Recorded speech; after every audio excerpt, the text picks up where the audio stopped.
گفتوگۆی بە قەزابوونی ناحیەی خورماڵ لە ناو دانیشتوانەکەی گەرمە. نزیکەی 15 ساڵە لەلایەن ڕۆشنبیران و خەڵکی ناحیەکەوە بە یاداشت و کەمپین داوا دەکەن ناحیەکەیان بکرێت بە قەزا. چین و توێژەکانی ناحیەکەش پێش بڕیاری بە قەزابوونی ناحیەکەیان داوا دەکەن خزمەتگوزاری زیاتریان پێشکەش بکرێت.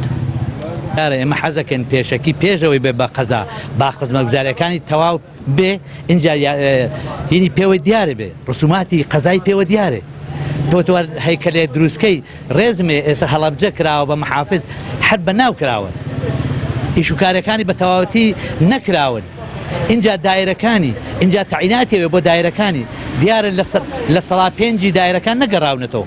بۆیە ینی زۆر گرنگە لەم کاتەیە لەم تەوقیتەیە ناحیەی خورماڵش بکرێتە قەزایەکی سەر بە پارێزگای هەڵەبجە. بەڵام ینی من لێرەوە داخوازیم ئەوەیە کە لە حاڵەتی بە قەزابوونی هەڵەبجە ئێکرەش ئەم شوێنەش نەکرێتە ینی شوێنی ململانی حیزبیەکان چونکە بینیمان لە کۆبنەوەکانی ڕابردووە خەریب و خورماڵش بکرێتە ینی شوێن یەکلاکردنەوەی و ململانیانی کە ماوەی چەند ساڵێکە لە نێوان لایەنە سیاسیەکانی ئەم سنوورەیە بەدی دەکرێت لەسەر یەکلایکردنەوەی پۆستەی دارەکان. بۆیە نفوسی شاری خورماڵ لە زیادبوونایە نفوسی ناحیەکەەوە خەڵکەکەی بە ڕێژەیەکی بەرچاو زیادی کردو بۆیە پێویستە ئەو ناحیە بکرێتە قەزا و بەهۆی ئەوەی کە ئەکرێتە قەزا چەند سوودێکی باشی هەیە هەم بۆ شاری هەڵەبجە بۆ پارێزگاکەەوە هەم بۆ دانیشتوان و نفوسی خورماڵیش.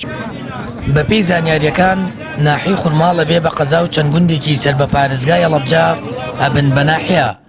دیوانی پارێزگای هەڵەبجە ئەوەلیاتە سەرەتاییەکانی بە قەزابوونی ناحیەی خورماڵ ئاڕاستەی وەزارەتی ناوخۆ دەکات. جێگری پارێزگاری هەڵەبجەش ڕایگەیاند پاش پێگەێنانی ئەنجومەنی پارێزگا دەنگ لەسەر بە قەزابوونی دەدرێت و چەند گوندێکی ناوچەکەش دەبن بە ناحیە.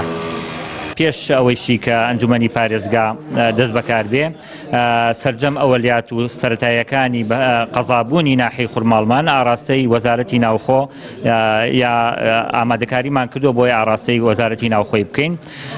لە هەفتەی ڕابردووە پێش کۆبوونەوەکەی ئێمە ئەو هەنگاوانەمان ناوە هاوشێوەی دروستکردنی ناحیەکان کە لەبەرەوەی هەڵەبجە ئەنجومەنی نییە ڕاستەوخۆ پارێزگا ئەتوانێت ئاراستی وەزارەتی ناوخۆ بکات لەبەرەوەی ئێمەش سەرەتاییەکانمان ئاراستە کردووە. بەڵام بەڕای خۆم هەر کاتێک ئەنجومەنی پارێزگا تەشکیل بوو ئەو کاتە ڕێکارەکان ئاسانترە بێ و هەنگاوەکان خێراترە بێ هەموو مقەوماتی بە قەزابوونی تایە خورماڵ وەشایەنی ئەوەیە کە چەند ناحیەیەکیشی هەبێ ئێمە لە ئایندا دوایەوەی کە بێتە قەزا چەند گوندێکیش لەو ناوچە بنە ناحیە.